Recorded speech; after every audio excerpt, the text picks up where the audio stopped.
Like I said, our overall topic is a strong start for the nation. And our first subtopic today is going to be choosing a leader for the new United States of America. So we're going to talk about kind of how all this came about and how George Washington became our president, the whole 9 yards. So we'll kind of go from there. All right.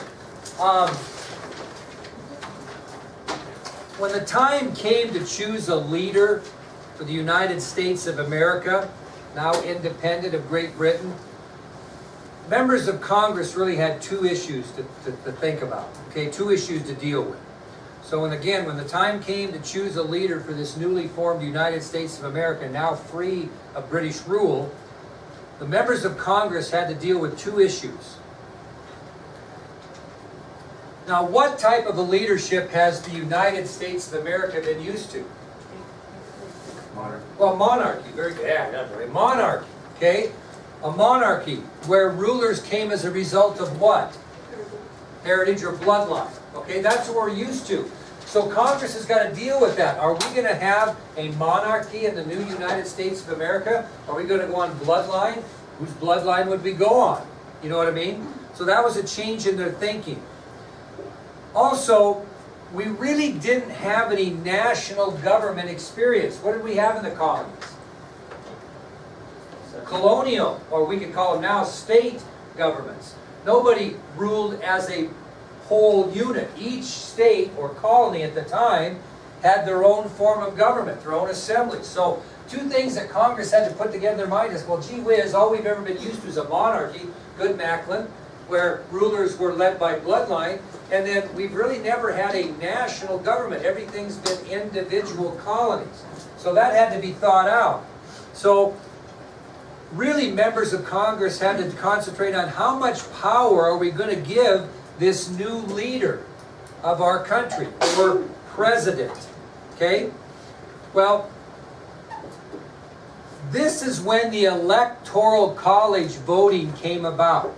And I'm not sure if you're aware of that or not. I can't remember. I get mixed up between classes. But when we have this presidential election coming up here in a week or two or three or whatever it is, if we have 500,000 people in Wyoming, I think I told you this, and 499,999 vote for Hillary Clinton and 1 votes for Trump, that Hillary Clinton is only going to get those 3 electoral votes. That's it. Okay? So it doesn't matter. Popular vote doesn't matter. When George W. Bush became president of the United States, he actually had less popular votes than Al Gore did. Everything goes on Electoral College. And the Electoral College was chosen at this point in history. And it gave each state a certain number of electors or votes determined by the number of what in each state? No? Kind of. Kind of. The population led to what? The number of what you had in Congress. Representatives. Larger states have larger representatives. Now let's talk about our Congress today. Okay? What do we have? What are the 2 branches of Congress right now?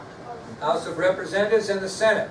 Is every state have the same number of senators? Yes, they do. But they don't have the same number of representatives, do they?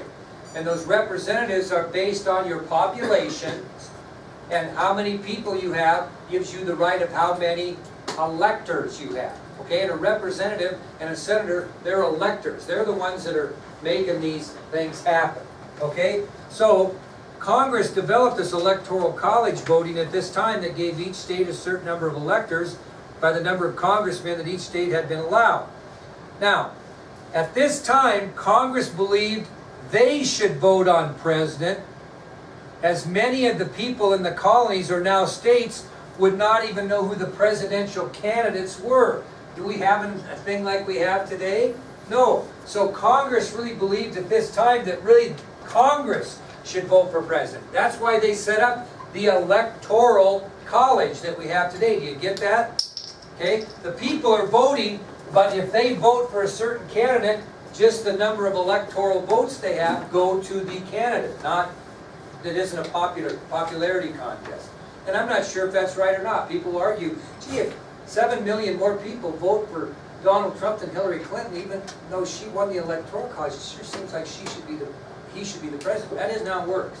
And that started way back here when the Congress thought the people can't decide this because they don't even know who the candidates are. So you can see how that tradition has continued over hundreds of years. Okay, and it started right here. Well, finally, on February 4th, 1789, on February 4th, 1789, 69 electors, or what? Congressmen, met in their respective states. They all met in their own states, and they cast 2 ballots for, look up here, President of the United States.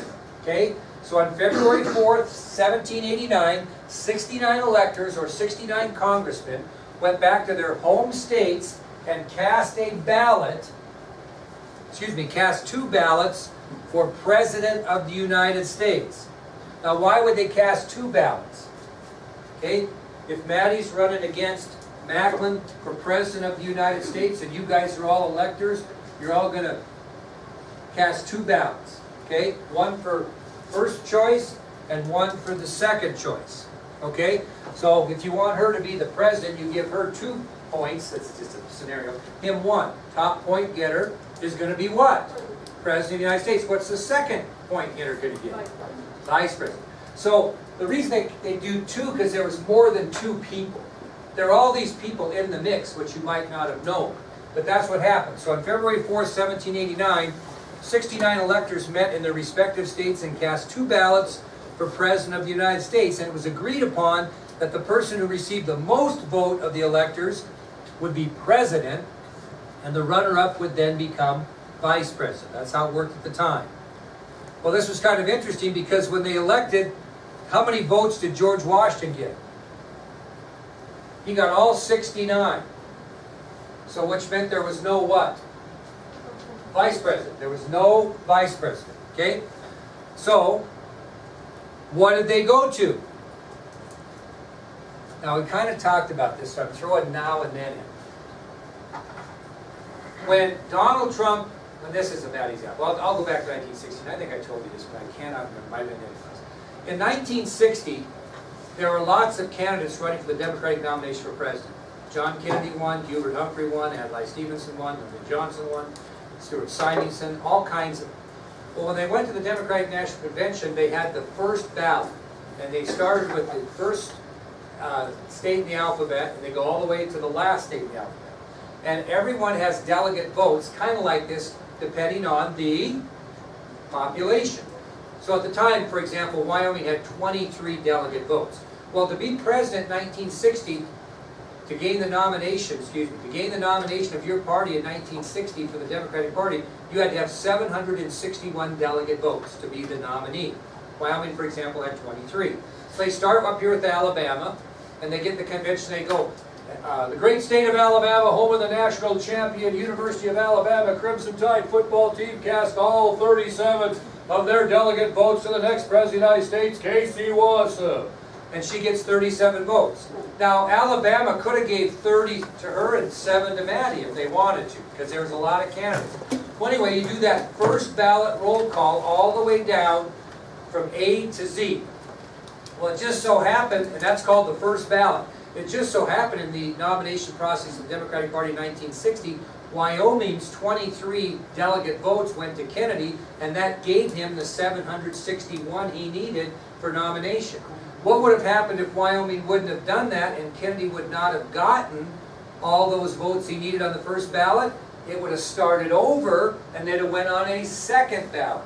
And all those votes that Kennedy got would have went back to 0, and we'd have started on a second ballot.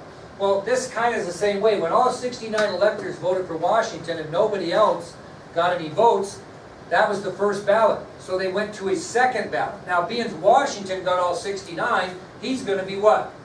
So what's the second ballot going to determine? Vice president. So they went on the second ballot, and when they got done, John Adams received the most votes, not all of them. He received the most votes, and as a result of that was elected as the nation's first vice president. Now, the reason I got it vice president, president in quotations in my fingers, is that really wasn't decided at that point what they were going to call the person. Okay, I'm just telling you so we have a lack of confusion.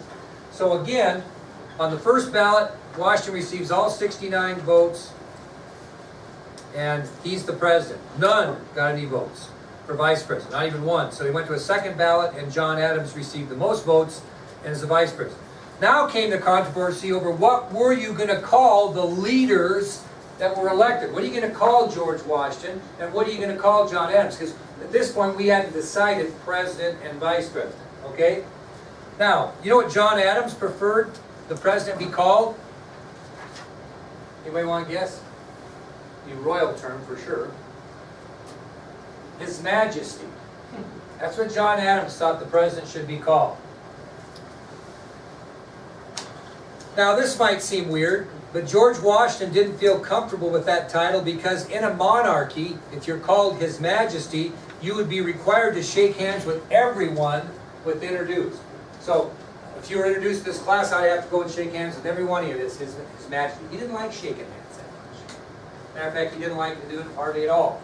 So George Washington did not feel comfortable with that title of His Majesty because in a monarchy, it had been the rule that His Majesty would be required to shake hands with everyone when introduced.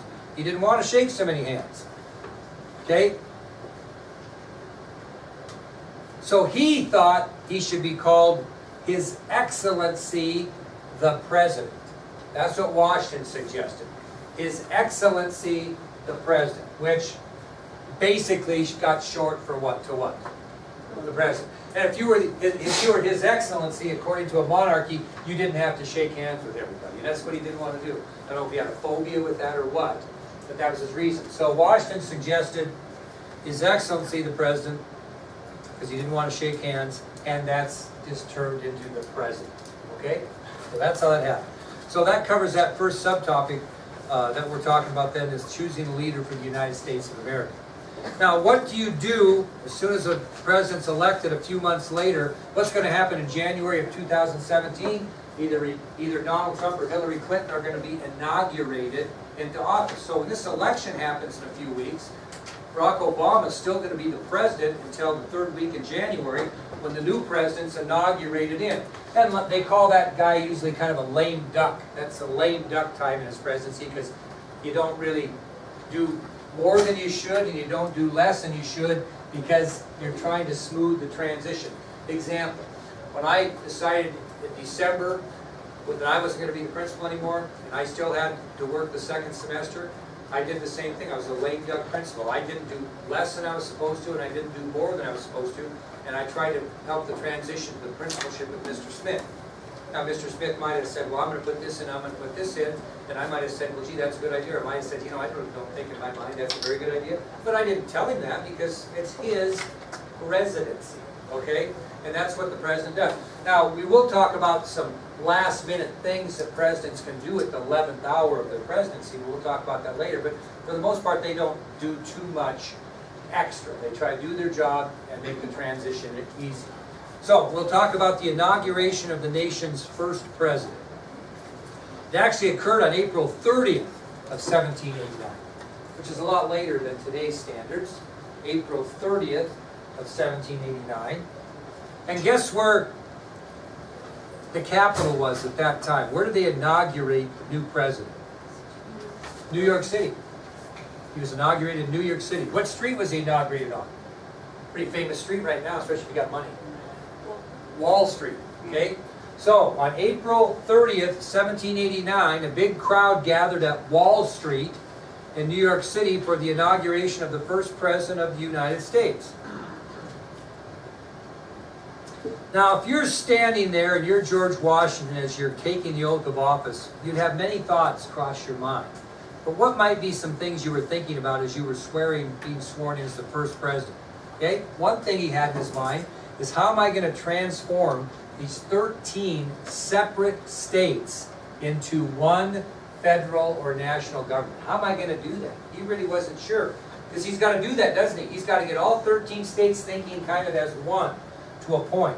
So one thought that crossed through George Washington's mind as he took the oath of office on that day was, how am I going to transform 13 separate states with 13 different opinions and governments into a federal or national government? How am I going to do that? What else might you think? Okay, if you take over, I'll give you an example analogy. So I did this. I started a brand new football team in Roberts, brand new team. We never had a football team in Roberts. We started a new football team. And as I'm taking the oath of office as the head coach, what am I thinking? I'm thinking, how in the world am I going to transform these 23 kids who have never played this game into any kind of a semblance of a unit that knows anything about football? I also thought to myself, what are my chances of getting these kids to be any good? You know, in other words, he's thinking, what are my chances for this new government to succeed once I kind of get a plan going? What are my chances that this is even going to work? So there's another thing that went through his mind. As I was thinking, what are my chances I can get these 23 kids who've never some of them picked up a football before to understand football and be a football team? He's thinking, what are my chances of getting this government to succeed even if I come up with a plan? Okay? Another thing he's thinking about is, if I get this thing going, what are my chances it'll succeed? Okay, so if I get these football players understanding the game and kind of understanding football, what's the chances we'll win any games? You know what I mean? So it's a similar type thing, and he's thinking, gee, if I get this thing put together, get this new federal government formed, what in the world are my chances it'll even work? Okay? Now, whose responsibility is it going to be to make sure it works, besides the president's?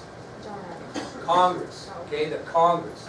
So, it will be the responsibility of not only George Washington to create this new United States of America, but it's also going to be the responsibility of the Congress.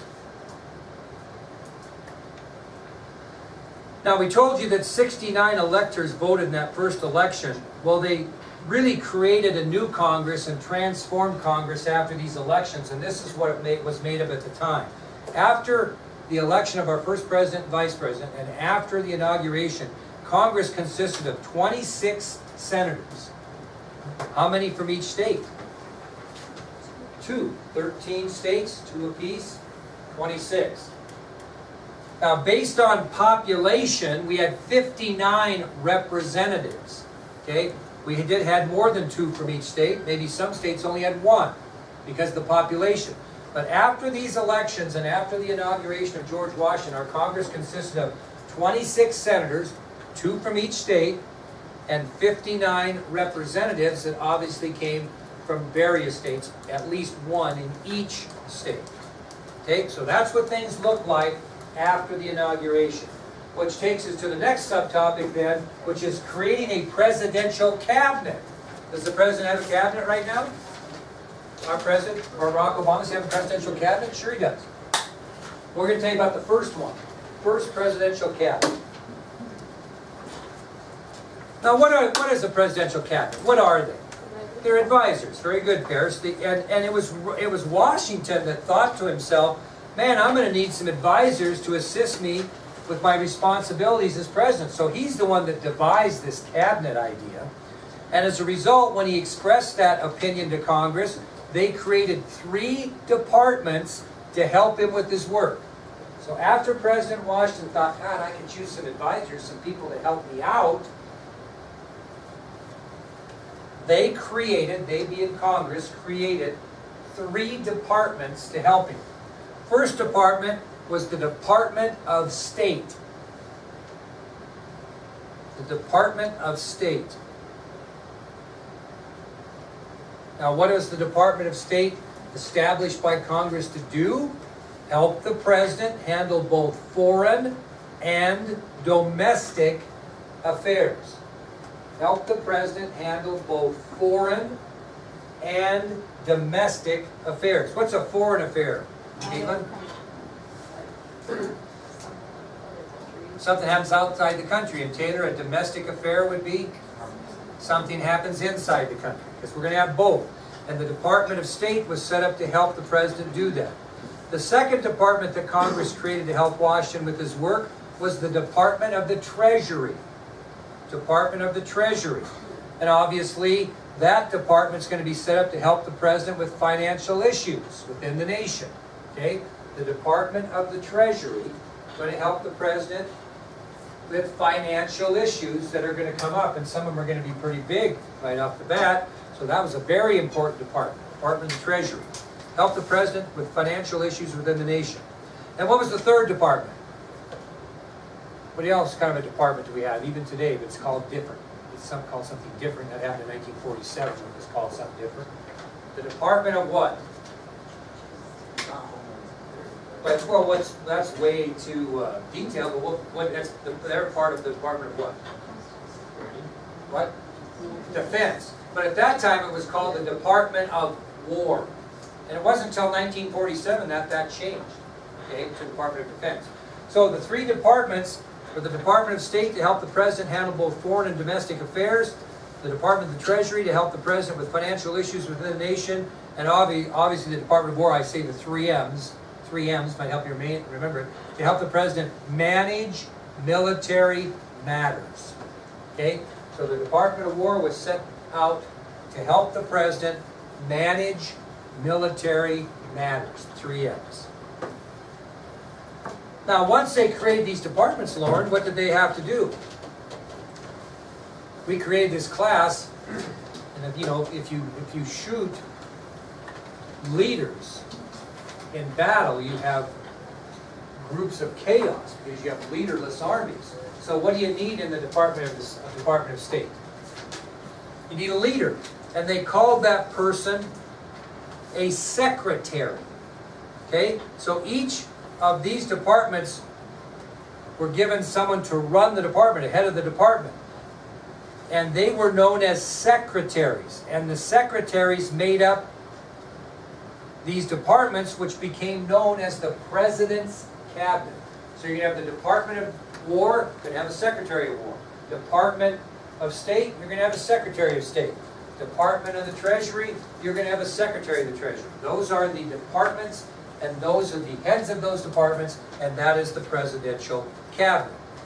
Now, basically what the deal is with the Cabinet is these men that were chosen as these secretaries of War, Treasury, and State met with the President all the time